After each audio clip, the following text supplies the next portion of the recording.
todos. Agradezco la invitación de la doctora Nayeli para estar en este evento y voy a tratar de ser muy puntual acerca de aspectos nutricionales para la toma de decisiones en la práctica clínica. Trataré de resumir las recomendaciones que tenemos a través de las guías, pero me gustaría iniciar platicando un poquito de la importancia del órgano, estamos hablando del páncreas, para la nutrición.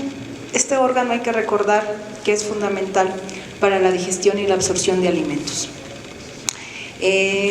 Recordando un poquito la anatomía, como ya bien decía el doctor, pues si hablamos del páncreas exócrino, el 80% va a estar conformado por las células acinares, que en conjunto con sus canalículos van a ser la unidad funcional, y esas células acinares justamente son las que van a segregar las enzimas proteolíticas, lipolíticas, glucolíticas, nucleasas, etcétera, justamente que son necesarias para la digestión de los alimentos.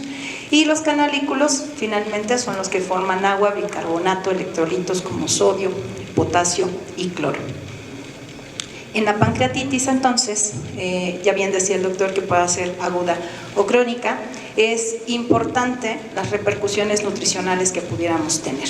En una pancreatitis leve, pues estaríamos pensando que va a ser el curso de la enfermedad en un periodo corto, clínicamente hablando, y que muy pronto vamos a poder utilizar la vía oral.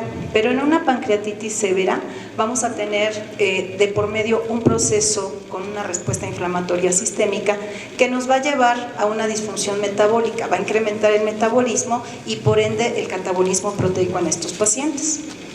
En esa pancreatitis grave, entonces estaríamos pensando que son pacientes que van a tener un ayuno, quizá hasta por más de 7 días. Ese ayuno lo que va a generar es favorecer desnutrición, si no bien un paciente ya viene desnutrido, va a incrementar los riesgos de infecciones y complicaciones, y esto a su vez va a atrofiar la mucosa intestinal, generando la apoptosis del enterocito, lo que va a incrementar la permeabilidad intestinal y va a favorecer el acceso justamente de microorganismos y de algunas toxinas a la circulación sistémica, lo que es la translocación bacteriana. El tratamiento nutricional entonces en estos pacientes, como ya bien decía el doctor, lo primero en que se va a pensar va a ser en el ayuno, en ese reposo pancreático. El soporte nutricional no va a ser el tratamiento de elección, a menos que tengamos algún paciente que tenga ya una desnutrición previa o una complicación añadida. De acuerdo a las guías ASPEN, viene una recomendación con un nivel de evidencia B, en donde dice que el soporte nutricional no debe de emplearse de rutina en pacientes que tengan pancreatitis aguda leve, pero como bien les decía, hay que individualizar a todos los pacientes en el estado nutricional. Los enfermos con pancreatitis están en riesgo nutricional y se les debe de realizar siempre un cribado nutricional para poder detectar quienes requieren alguna valoración posterior o quienes requieren alguna intervención nutricia de momento. Y en la pancreatitis necrotizante grave, el gasto energético y el catabolismo proteico ya bien decíamos que va a estar incrementado y pueden ser pacientes que pueden llegar a tener pérdidas de nitrógeno hasta de más de 30 gramos por día, de tal manera que es importante que estemos monitorizando justamente los balances nitrogenados en estos pacientes. Nosotros en el hospital, como normatividad, tenemos que tamizar a todos los pacientes que ingresan en las primeras 48 horas para poder determinar riesgo nutricio. Lo que manejamos son 3 tamizajes: MNA para pacientes geriátricos, la evaluación global subjetiva modificada para pacientes renales, y para todos los demás pacientes, incluyendo pacientes que están en el área de hospitalización en la torre quirúrgica, utilizamos NRS. Como bien saben, este tipo de tamizaje tiene 2 partes del screening. La primera parte, tenemos que identificar si el paciente tuviera un índice de masa corporal menor a 20.5, si el paciente ha tenido pérdida de peso en los últimos 3 meses o si el paciente ha disminuido la ingesta dietética en la última semana o si tiene una enfermedad grave. Si cualquiera de estas nos da una respuesta de sí, tenemos que pasar a la segunda parte del screening, en donde tenemos que evaluar cuál es la situación nutricional del paciente y darle un puntaje. Un punto sería para aquellos pacientes que han tenido una pérdida menor al 5% en los últimos 3 meses, o que su consumo en la ingesta está entre un 50 y un 75% y que de sus requerimientos normales. Le vamos a dar 2 puntos a aquellos pacientes que han tenido una pérdida mayor al 5% en los últimos 2 meses o que tienen un índice de masa corporal de 18.5 a 20.5 o que, bueno, y además se les aúna alguna condición ya de deterioro en general en ese paciente, o que tienen una ingesta disminuida entre un 25 y un 60% de lo que es su requerimiento. Y 3 puntos para aquellos pacientes que tienen una pérdida de peso mayor de 5% en el último mes o más del 15% en los 2 últimos meses, ¿sí?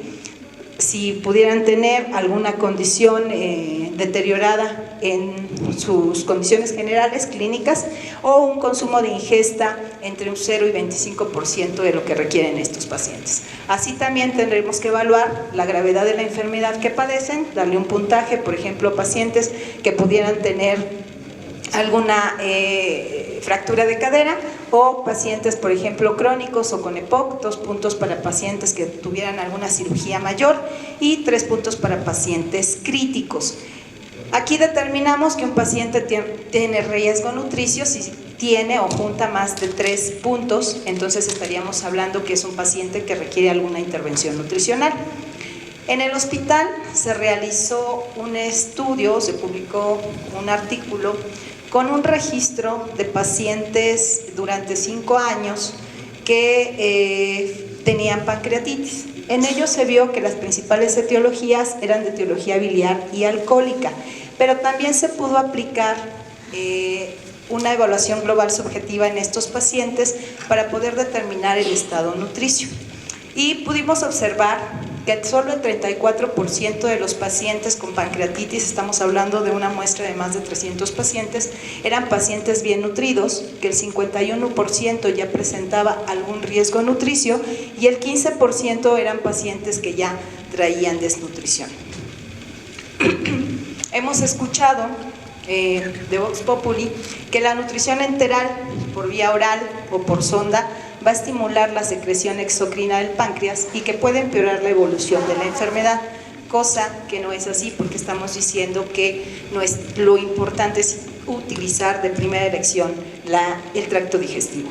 Los objetivos del tratamiento nutricional, entonces, uno de ellos será mejorar la evolución de la enfermedad.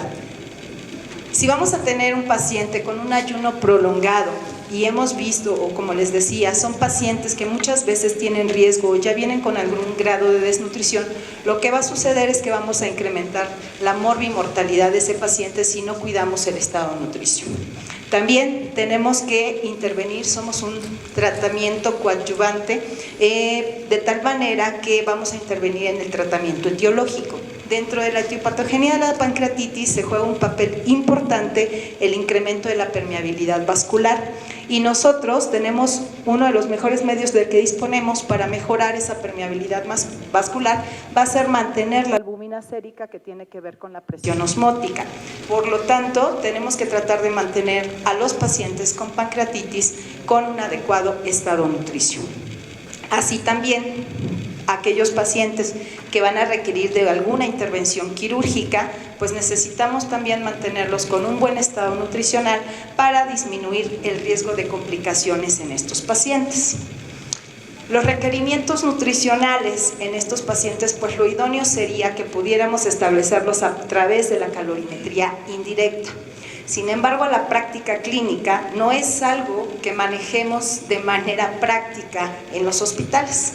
Así que acudimos a fórmulas para estimar sus requerimientos calóricos y muchas veces pues es lo de la regla del pulgar, que puede ir desde 25 hasta 35 kilocalorías por kilogramo día, obviamente evaluando e individualizando a cada uno de nuestros pacientes. La proteína pudiera ser suficiente si ofrecemos entre 1 y 1.5 gramos de proteína por kilo día. Sin embargo, como les comentaba, es importante monitorizar el balance nitrogenado para poder determinar si lo que estamos ofreciendo está siendo suficiente para mantener el estado nutricio de estos pacientes, y esto pudiera representar una relación de calorías nitrógeno entre 100 y 151. Los hidratos de carbono van a cubrir el 50% del valor calórico total, y es importante con respecto a esto vigilar las glucemias de los pacientes. Los lípidos deben de cubrir el 30% del valor calórico total, no más de 2 gramos por kilogramo de peso, y tenemos que estar vigilando los triglicéridos plasmáticos. Tratar de, como objetivo, tener que estos triglicéridos se encuentren por debajo de 400 miligramos por decilitro. También pudiéramos tener algunas deficiencias de micronutrimentos por la mala absorción de vitaminas liposolubles A, D, E y K. También pudiéramos tener déficit de vitamina B12, como ya vimos en las ponencias previas, pues vamos a tener deficiencias de algunos micronutrimentos en patologías finalmente del tracto digestivo, y pudiéramos tener deficiencia de calcio, magnesio, zinc, selenio, tiamina y folatos. Hablando del tipo de soporte nutricional que vamos a manejar, las guías de Aspen nos refieren con un nivel de evidencia A que la nutrición enteral va a ser siempre la vía preferente de cualquier soporte nutricional que requieran nuestros pacientes. Y con un nivel de evidencia B nos dice que la nutrición parenteral se debe utilizar si el soporte nutricional está indicado en ese paciente, si realmente lo requiere y es un paciente que no tolera la nutrición enteral. Aspen nos refiere con nivel de evidencia A que en un paciente con pancreatitis aguda grave, necrotizante, la nutrición enteral se debe iniciar si es posible. Y con nivel de evidencia B, que nos dice que en la pancreatitis aguda leve, la nutrición enteral va a ser innecesaria si el paciente es capaz de consumir alimentación oral en los primeros 5 a 7 días. Con nivel de evidencia A nos dice que la nutrición enteral puede ser suplementada con nutrición parenteral si fuese necesario, así que hay que individualizar a cada paciente. Y con un nivel de evidencia C nos dice que en las pancreatitis agudas complicadas, con fístulas, con ascitis, con pseudoquistes, etcétera, se puede utilizar la nutrición enteral con éxito. No necesariamente tenemos que dar o cumplir sus requerimientos con nutrición parenteral.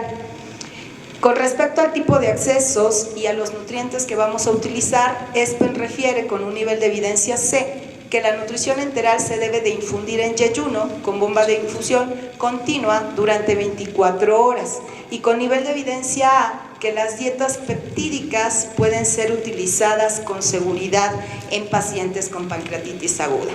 Este tipo de dietas, lo que tienen, ustedes saben, tienen mayor cantidad de triglicéridos de cadena media que se van a absorber directamente a la circulación portal sin la necesidad de lipasa y sin sales biliares. El problema con este tipo de fórmulas es que son más costosas. Para poder cubrir el requerimiento calórico de nuestros pacientes, pues finalmente sí tenemos que evaluar el costo. Tanto el Colegio Americano de Gastroenterología como la Asociación de Gastroenterología Americana de Gastroenterología van a recomendar la vía nasoyeyunal. Aspen y la guía británica sugieren primero la vía nasogástrica. En caso de que no se tolere esta vía, entonces se puede avanzar la sonda a la localización yeyunal. Un metaanálisis en 2009 de Petrov nos dice que no encuentra una diferencia significativa al comparar fórmulas peptídicas y poliméricas, pero sí encuentra unanimidad acerca del uso de fórmulas que sean bajas en grasa porque son mejor toleradas, dado que tienen triglicéridos de cadena media como fuente principal. Se ha visto y se han documentado que las fórmulas con glutamina parecieran mejorar el estado nutricio, sobre todo por la respuesta de fase aguda y la permeabilidad de la mucosa intestinal. Las dosis seguras de glutamina que se han documentado son alrededor de 0.3 gramos por kilogramo de peso. Y si hablamos de dietoterapia, entonces tendríamos que pensar en iniciar esta cuando la motilidad intestinal del paciente es normal, cuando haya ausencia de dolor abdominal por lo menos en 48 horas, cuando la amilasa y la lipasa se encuentren o tiendan ya hacia los rangos normales, que no tenga complicaciones añadidas, comúnmente son pacientes que van a presentar esteatorrea. De ahí que el tipo de dieta que vamos a prescribir va a ser una dieta fraccionada. Necesitamos poco volumen, necesitamos que sean comidas frecuentes, pero continuar con una dieta hipograsa que no cuente con más de 25 gramos por día. Se sugiere evitar la fibra insoluble, justamente por el riesgo de interferir con la absorción de suplementos enzimáticos, y tenemos que valorar la suplementación individualizando cada paciente.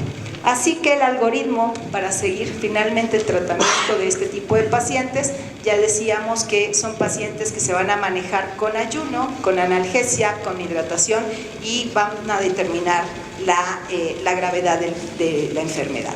Si es un paciente con pancreatitis aguda leve y pudiéramos esperar que los días de ayuno van a ser menos de 7 días, tenemos que valorar no más allá del día 5, evaluar el dolor, si el paciente tiene apetito, si hay peristalsis presente. Si no hay dolor, entonces pudiéramos estar pensando en iniciar con una dieta de líquidos claros y en caso de tolerar, progresar a una dieta hipograsa. Si ese paciente al momento de evaluarlo continúa con dolor, no tiene apetito, la peristalsis está ausente y de manera general hay un deterioro clínico, pues entonces tendríamos que pensar en iniciar el apoyo enteral finalmente con este paciente y manejarlo como si fuera una pancreatitis aguda grave. En pacientes con pancreatitis aguda grave, estamos esperando que van a ser mayor el número de días de ayuno. Habrá que valorar entre el día 3 y el día 4 justamente el poder iniciar el apoyo nutricio enteral. Si lo iniciamos y tolera, no presenta dolor, no presenta distensión, no presenta diarrea, finalmente si ese paciente tolera, entonces vamos a continuar tratando de cubrir su requerimiento calórico. Pero si no tolerara, entonces tendríamos que pensar en disminuir quizá los aportes o el volumen que estemos dando por la vía enteral e iniciar la nutrición parenteral complementaria. Vamos a platicar sobre un caso clínico suscitado en algún hospital gubernamental de la Ciudad de México. Perdón, este es un varón de 45 años de edad. Él es cargador en la central de abastos y es referido a urgencias, quien ingresa posteriormente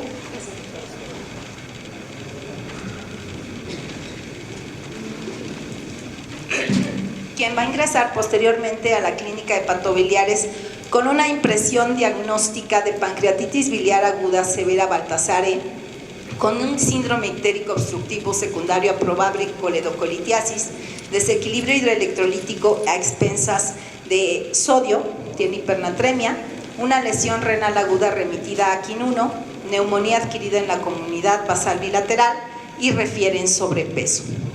Entre sus antecedentes personales, tabaquismo positivo, 7 cigarrillos por día desde los 16 años, alcoholismo positivo una vez al mes. Él refiere que no llega a la embriaguez, no refiere diabetes conocida, ni hipertensión, ni dislipidemia, cambio de ropa interior y exterior 4 veces a la semana. Su padecimiento lo inicia hace 6 años con dolor abdominal tipo cólico localizado en mesogastrio que se diseminaba en todo el abdomen con una intensidad de 9, desencadenado por la ingesta justamente de alimentos irritantes y de colecistokinéticos, y niega otro tipo de factores exacerbantes. Como factores atenuantes habla de utilizar medicamentos, sin embargo desconoce el nombre y la dosis. El dolor se acompañaba de náuseas y vómito hasta en 4 ocasiones de contenido gástrico, posteriormente biliar, percibiendo tinte ictérico, acudiendo con facultativo en esa ocasión, sin dar ningún tipo de manejo, no refiere a algún tipo de manejo, ni diagnóstico como tal, y remite el cuadro de manera espontánea. En esta ocasión acude a urgencias por un cuadro de 5 días de evolución, con un dolor abdominal tipo cólico en mesogastrio que irradia todo el abdomen de intensidad 5. Este nuevamente va a estar desencadenado por la ingesta de colecistokinéticos y va acompañado de ictericia, náuseas con vómito hasta en 2 ocasiones, distensión abdominal, sin canalización de gases, niega coluria, acolia, con pérdida de peso y refiere evacuaciones diarreicas y picos febriles de 38,5. En urgencias es manejado con analgesia y reposición hídrica y le realizan un ultrasonido que reporta dilatación de la vía biliar, no logran visualizar sitios de obstrucción, lo estabilizan y lo ingresan al área de hospitalización. Estos son algunos de sus laboratorios reportados. Tiene hiperglucemia, la lesión renal aguda que va remitiendo, obviamente hiperbilirubinemias, pero lo que yo quería hacer notar es que viene ya con proteínas totales y albúminas por debajo de rangos normales. Cuando llega a hospitalización y lo ven, refiere mejoría del dolor abdominal, niega náuseas, clínica y hemodinámicamente está estable. Su peso actual es de 60 kilos, pero su peso habitual es de 80 kilos hace 6 meses, cuando habla del cuadro previo. Su talla es de 1,68.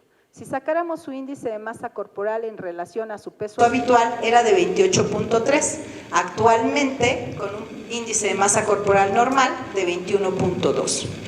Al tamizaje nutricional, entonces estamos hablando que refiere una pérdida de peso y una ingesta disminuida en un 50%. ¿Qué puntaje le daríamos? Ya es un paciente que viene con un deterioro nutricional importante por esa pérdida de peso en los últimos 6 meses. Además, la severidad de la enfermedad. ¿Cuántos puntos más estaríamos sumando a este paciente? Y entonces, ¿le daríamos algún riesgo nutricio a este paciente? ¿Qué opinan? Tiene riesgo, ¿verdad? Entonces, este es el tamizaje nutricional del que habíamos platicado y entonces lo consideramos como un paciente en riesgo. El paciente en hospitalización refiere una mejoría del dolor abdominal, niega náuseas, clínica esto ya se los había dicho, perdónenme. El plan médico entonces determina, quiero hacer la aclaración, que no se hace interconsulta nutrición justamente por la mejoría que refiere y la disminución del dolor. No se hace interconsulta nutrición, los médicos deciden dar una dieta líquida, vigilar la tolerancia para ver si progresan, mantener la hidratación con sueroterapias, laboratorios de control, le piden una tomografía, antibióticos, analgésicos, le ponen su esquema de insulina para la hiperglucemia y tiene un esquema de rescate de insulina de rescate con vigilando glicemias capilares por turno. A su evolución, la tomografía reporta masa en cabeza pancreática que va a estenosar la segunda porción del duodeno. Programan intervención quirúrgica en 10 días. ¿Por qué en 10 días? Pues por la disponibilidad de quirófano. Es común que los hospitales están saturados los quirófanos y no van a pasar de manera inmediata. Entonces estoy hablando que es un paciente que ya viene, que tiene un riesgo nutricio, que viene con una pérdida de peso importante y que además va a pasar 10 días más en el hospital. Y entonces, ¿qué vamos a hacer? ¿Cuál va a ser la intervención nutricional que vamos a establecer en este paciente? Ya le habían iniciado dieta líquida, insisto, no hay interconsulta nutrición.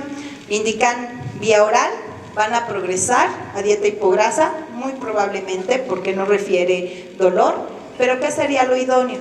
Iniciar algún tipo de apoyo enteral o hacer una intervención de otro tipo para enteral o lo dejamos sin intervención. ¿Qué creen? Tenemos que hacer una intervención. ¿Y qué hacemos? Tendríamos que iniciar algún tipo de apoyo enteral, ¿cierto? A los laboratorios de control, siguientes laboratorios han mejorado ligeramente sus glucosas, sin embargo, lo que yo quiero que vean es que las proteínas totales y la albúmina continúa bajando. No hemos hecho la intervención nutricional adecuada. Los médicos prescriben vía oral con dieta hipograsa. Indican además, porque les dijeron que tenía una pérdida de peso importante, entonces dicen, no, bueno, indiquemos suplementos vía oral con fórmula polimérica. ¿Será lo correcto? En realidad, el paciente no es capaz de consumir más de 3 suplementos por día. Él presenta dolor abdominal e hiporexia nuevamente. Entonces, necesitábamos ya hacer un apoyo enteral. Llega el momento en que ese paciente se interviene quirúrgicamente y lo que le realizan es una duodenopancreatectomía cefálica y una gastroyejunostomía en Yederus, una infundibulización de páncreas en yeyuno y una coledoyejunostomía, y posteriormente a esto pasa la terapia intensiva. Cuando regresa a hospitalización, regresa con una dehiscencia de sutura del muñón gástrico al asa de yejunostomía y presenta un gasto elevado de aspecto entérico biliar, con un gasto de 1000 cc en 24 horas. Estamos hablando que tiene una fístula de gasto alto. Entonces vayan sumando todos los factores que van deteriorando a nuestro paciente.